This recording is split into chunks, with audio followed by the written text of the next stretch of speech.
Hello, sixth graders. It's me, Mrs. James. I am home. I'm not at school, so it looks a little bit different. But I am here because today is election day. Election day, election day. Well, you might be like, Miss James, what are you talking about? There's no presidents running for office right now. How can it be election day? It's election day in sixth grade. You are going to pick our next novel. So what I'm going to do is read a couple of the books to you, just a little bit from each one, and then you're going to vote on which one you would like to read next for the class. Okay, we've got Matilda here. We're not voting on Matilda, sixth graders. We're definitely reading Matilda, but we're not going to read it first. Okay, so I'm going to take this one out of the little box, and let me show you the ones that I have. Firstly, I have the one and only Ivan. Who said this was their favorite book? Was that you, Aaliyah? She said this was her favorite book. It's so good. The movie, trash. The book, amazing. I'm going to read a little bit of this. This will be book one. Then we have, and so this book is by Catherine Applegate. This book here is also by Catherine Applegate. So we might be able to do a little author study. We'll see. This one is called Wishtree. Remember, I have my own wish tree outside my classroom, and maybe this would be fun to read for fall. Okay. Then we have The Wild Robot. I'll read a little bit of that. And then we have the last of the really great Wayne Thompsons. I mean, not Wayne Thompsons, the really great Whangadoodles. I did not make that word up. If I've called you a Whangadoodle, it came from this book. So how about I read a little bit of each book to you, and then we decide which one we want to do first. All right, this is book one. All right, so when you vote, if you can only vote for one, so you vote for the one that you would like to read. All right, this is called The One and Only Ivan, and this little gorilla right here is Ivan. I'm going to read the back, and then I'll read just like 1 or 2 pages of each one. Ready? Okay. Ivan is an easygoing gorilla. Living in a shopping mall, he has grown accustomed to humans watching him through the glass walls of his domain. He rarely misses his life in the jungle. In fact, he hardly thinks about it at all. Instead, Ivan thinks about TV shows he's seen, his friends Stella and Bob, and painting. Then he meets Ruby, a baby elephant taken from her family, and she makes Ivan see their home and his own art through new eyes. When Ruby arrives, change comes with her, and it's up to Ivan to make it a change for the better. Okay, let's read a couple of the little, it's written like this, which is really cool. I love books written like that. Hello is the title. Hello, I am Ivan. I am a gorilla. It's not as easy as it looks.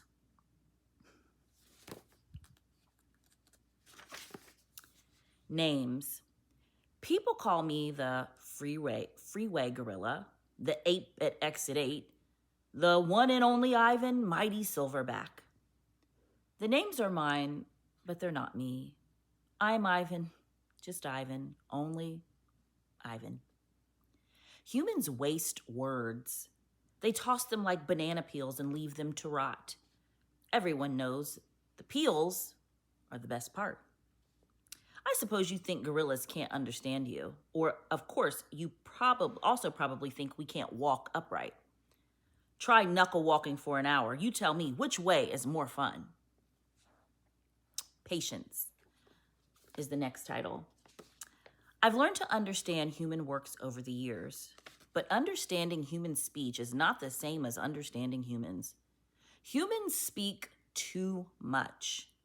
They chatter like chimps. They yap like Mrs. James, crowding the What? Oh, just kidding. It doesn't really say that. Anyway, humans speak too much. They chatter like chimps, crowding the world with their noise, even when they have nothing to say. It took me some time to recognize all those human sounds, to weave words into things, but I was patient. Patient is a useful way to be when you're an ape. Gorillas are as patient as stones. Humans, not so much. How I look. I used to be a wild gorilla, and I still look the part. I have a gorilla's shay gaze, a gorilla's sly smile. I wear a snowy saddle of fur, the uniform of a silverback. When the sun warms my back, I cast a gorilla's majestic shadow. In my size, humans see a test of themselves. They hear fighting words on the wind when all I'm thinking is how the late day sun reminds me of a ripe nectarine. I'm mightier than any human, 400 pounds of pure power. My body looks made for battle, my arms outstretched, span taller than the tallest human. My family tree spreads wide as well. I'm a great ape, and you are a great ape, and so are chimpanzees and orangutans and bonobos and all of us distant and distrustful cousins. I know this is troubling.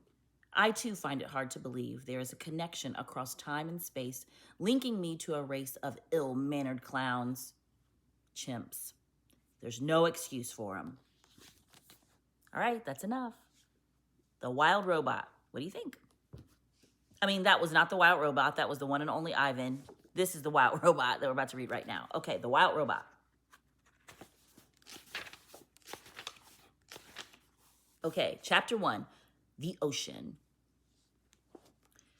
Our story begins on the ocean with wind and rain and thunder and lightning and waves. A hurricane roared and raged through the night. And in the middle of the chaos, a cargo ship was sinking. Down, down, down to the ocean floor.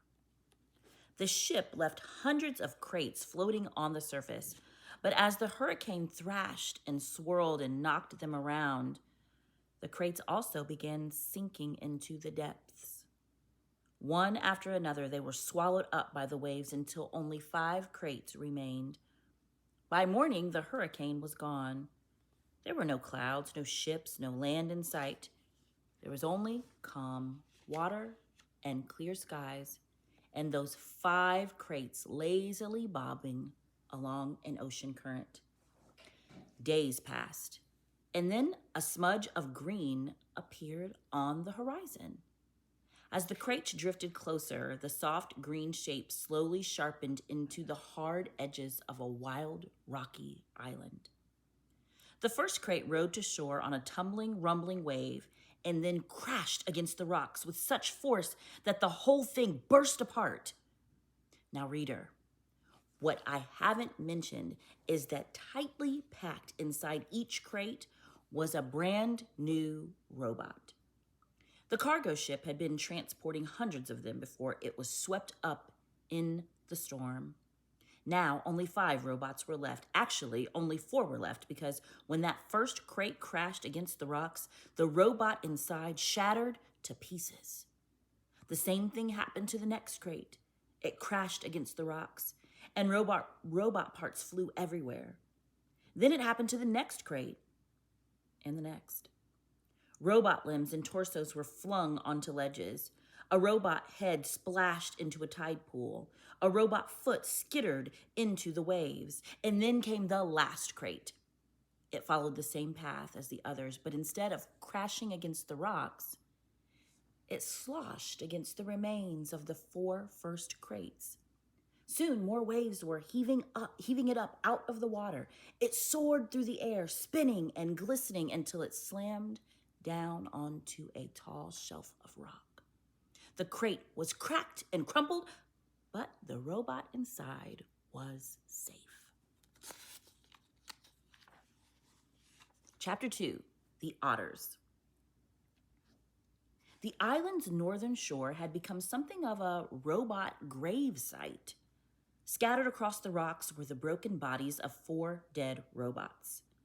They sparkled in the early morning light, and their sparkles caught the attention of some very curious creatures. A gang of sea otters was romping through the shallows when one of them noticed the sparkling objects. The otters all froze. They raised their noses to the wind, but they smelled only sea. So they cautiously crept over the rocks to take a closer look. The gang slowly approached a robot torso. The biggest otter stuck out his paw, swatted the heavy thing, and quickly jumped back. But nothing happened. So they wriggled over to a robot hand. Another brave otter stuck out her paw and flipped the hand over. It made a lovely clinking sound on the rocks, and the otters squeaked with delight. They spread out and played with robot arms and legs and feet. More hands were flipped. One of the otters discovered a robot head in a tide pool, and they all dove in and took turns rolling it along the bottom. And then they spotted something else. Overlooking the gravesite, someone's calling me. Who the heck is that? Sorry. Ignore them. Who was that? I think it was Caroline Ainsley. Oh, that's not good. No. Well, oh well. Womp womp. Okay. And then they spotted something else. Overlooking the gravesite was the one surviving crate. Its sides were scraped and dented, and a wide gash ran across its top. The otter scampered up the rocks and climbed onto the big box. 10 furry faces poked through the gash, eager to see what was inside. What they saw was another brand new robot. But this robot was different from the others. It was still in one piece, and it was surrounded by spongy packing foam. The otters reached through the gash and tore at the foam. It was so soft and squishy. They squeaked as they snatched at the fluffy stuff. Shreds of it floated away on the sea breeze, and in all the excitement, one of their paws accidentally slapped an important little button on the back of the robot's head. Click. It took a while for the others to realize that something was happening inside the crate. But a moment later, they heard it. A low, whirring sound. Everyone stopped and stared. And then the robot opened her eyes. Ooh, I like all of these. Okay, I already did Wishtree in some of your classes, but I am going to do it again, so it's on this video. But before that, I'm going to do the last of the really great the last of the really great Whangadoodles. So now you know if I call you a Whangadoodle what that means. All right, I'm going to read the back. It says, Betty, Tom, and Lindy Potter. This has nothing to do with Harry Potter. Betty, Tom, and Lindy Potter have never even heard of a Whangadoodle until they meet the brilliant Professor Savant. He tells them all about the wise and magical creatures who disappeared to another land because people stopped believing in them. And when the professor invites them on a quest, no, he is not calling me back. Hold on, y'all. Let me do this. Okay, sorry. That's my cousin. Should I tell him where he is? Yeah. He is in prison. He's calling me, but he'll call me back. Trust me. Don't judge, okay? Anyway, Ben, Tom, and Lindy Potter have never even heard of a Whangadoodle until they meet the brilliant Professor Savant. He tells them all about the wise and magical creatures who disappeared to another land because people stopped believing in them. And when the professor invites them on a quest to find the last of the really great Whangadoodles, they can't resist. The way to Whangadoodle land isn't easy. The children must learn to see things in a completely different way. When at last they succeed, they encounter many wondrous creatures, but it seems they'll never find the elusive Whangadoodle, especially since the oily Proc, the sinister Prime Minister of Whangadoodle Land, is determined to stop them in any way he can. Okay, I'm just going to read a short page of this so that this video isn't 100 minutes long. Okay, the last of the really great Whangadoodles. Chapter 1. It was a crisp, sunny October afternoon, and Benjamin, Thomas, and Melinda Potter were visiting the Bramblewood Zoo. They hadn't particularly wanted to visit the zoo, but Mrs. Potter had been very firm about it. Daddy has been working extremely hard, she said, and I think he needs an afternoon of peace and quiet. Here's some money. I suggest you go to the zoo. There was no arguing with Mrs. Potter in this mood, so the three children had dutifully taken the bus from the stop at the corner of their street and had ridden through the pretty university town of Bramblewood as far as the zoo. Although it was the end of October and very cold, the sun was shining brightly from an unusually clear sky. Only a few clouds on the horizon gave a hint of possible rain. Late autumn leaves blew along the pavement and rolled in through the main gates of the zoo as if inviting the children to follow. On this lovely Sunday, the place was crowded with visitors. Where are they at? The Bramblewood Zoo. You are right. The visitors, and there were popcorn sellers, balloon vendors, and a man pushing a yellow cart piled high with toys. Children yelled happily as they scampered to the rides and to the animal cages. In spite of their early reluctance to venture out, Benjamin, Thomas, and Lindy had to admit, now that they were there, that the zoo didn't seem a bad place to visit after all. "I want to see the tigers," Tom announced. "I want to see the donkeys and the ducks," countered Lindy. "Donkeys and ducks?" Tom scoffed. "Anyone can see a donkey or a duck, and you don't have to go to the zoo for it. That's just a waste of time." I know, Lindy replied. "I just feel like seeing a donkey and a duck today. I don't know why." "Oh, look, if we're going to spend the afternoon trailing around looking at animals like that." "Well, we're not," Ben interrupted firmly. He was used to his younger brother and sister squabbling with each other. "We're going to see the elephants first because I'm the oldest and I'm in charge. Come on." The children visited the elephants and then the lions and the tigers. They slowly moved on to see llamas and leopards and rhinos and reindeer, crocodiles and hippopotamuses and brown bears and polar bears. They watched the performing seals, and Lindy saw 3 ducks and 12 penguins, which made her very happy. Tom suggested that they visit the aquarium. They wandered through the dim corridors whose only light came from the many illuminated tanks in which turtles, sharks, eels, and other underwater creatures were to be seen. It was gloomy and damp inside.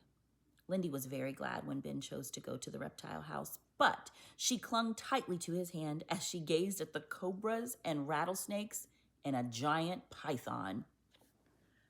"Oh, I'd love to have one of those for a pet," Tom said enthusiastically. "Oh, I think they're really gross, Lindy exclaimed. "You just say that because you're scared of them." "No, I don't. They're not my favorite things, but I'm not scared." "Then why are you sucking your thumb?" "I like the taste." "Cut it out, you two," said Ben. "What shall we do next?" Lindy announced that she was tired and cold and extremely hungry. The children bought a bag of delicious, sticky-looking donuts and 3 cups of hot, sugary chocolate. Carefully, they carried the steaming mugs to a bench that caught the late afternoon sunshine and which was close to a fenced yard containing 2 large, disdainful-looking giraffes. I'm going to stop here, even though I didn't finish the whole chapter because it's going to take a long time. But I kind of like these characters. I love brothers and sisters and siblings on a quest together. We'll see. All right, last one. I know I read Wishtree to some of your classes, but so far, I kind of think this one's my favorite. I don't know. It's just the idea of reading about the tree and watching my wish tree change while we're reading it. And it's not that long. All right, let's see. I'm going to read the first chapter, and then that's it. Chapter 1. Sometimes I don't like to read the back because I like to be surprised, so I'm not going to read it. All right, it's hard to talk to trees. We're not big on chit-chat. That's not to say we can't do amazing things you'll probably never do. Cradle downy owlets, steady flimsy tree forts, photosynthesize, but talk to people, not so much. And just try to get a tree to tell a good joke. Trees do talk to some folks, the ones we know we can trust. We talk to daredevil squirrels. We talk to hard-working worms. We talk to flashy butterflies and bashful moths. Birds, they're delightful. Frogs, grumpy but good-hearted. Snakes, terrible gossips. Terrible gossips. That's my son, Roman. Would you guys like to see my son? Come here, Roman, so my class can see you. He's not trying to come over here. Ainsley, will you come see my class can see you? Sure. Come over and say hi, Roman. Don't be treating my class like that. They don't treat you like that. Yes, they do. No, they don't. Okay, Ainsley, say hi. Hi. Okay, Roman, come say hi. Okay, Roman just ran back upstairs, so I'm gonna give him a whooping, and I'm gonna videotape it while I'm whooping you with the broom. Just kidding. Anyway, where was I at? Okay, the tree's talking. Birds, they're delightful. Frogs, grumpy but good-hearted. Snakes, terrible gossips. Trees, never met a tree I didn't like. Well, okay, there's that sycamore down the corner, yakety yak yak, that one. So, do we ever talk to people? Actually talk. That most people-y of people skills. Good question. Trees have a rather complicated relationship with people, after all. One minute you're hugging us, the next minute you're turning us into tables and tongue depressors. Perhaps you're wondering why the fact that trees talk wasn't covered in Miss Williams' class. It doesn't really say that, just kidding, but sometimes I can't help myself. In science class, during those Mother Nature is our friend lessons, don't blame your teachers. They probably don't know that trees can talk. Most people don't. Nonetheless, if you find yourself standing near a particularly friendly looking tree on a particularly lucky feeling day, it can't hurt to listen up. Trees can't tell jokes, but we can tell stories. And if all you hear is the whisper of leaves, don't worry. Most trees are introverts at heart. Oh, you guys, listen, I'm not even gonna lie. I think this one's my favorite. But when Aaliyah told me this is her favorite book, so when someone tells me that's my favorite book, it makes me want to read it. And then the Whangadoodles and the robot. Help me choose. It's election day, and you all have to help me choose which one we're going to start with. I will make the final decision, but I want to see what you guys think now that we have read them all. All right, sixth graders, it is time for me to go eat some dinner, go get a shower, and go to bed early. I'm turning into such a granny these days but by the time, I know it's 5, my daughter said it's 5:16. Yeah, but by the time I eat something and get a shower, it'll be like 6:30, and I'm turning in such a granny these days. My hair is turning gray, and I'm going to bed at like 7 o'clock. So anyway, I've enjoyed this time with you. I hope you enjoy the books, and I cannot wait to start reading together. What is today? Happy Tuesday, guys. I'll see you tomorrow. Testing day, election day, election day.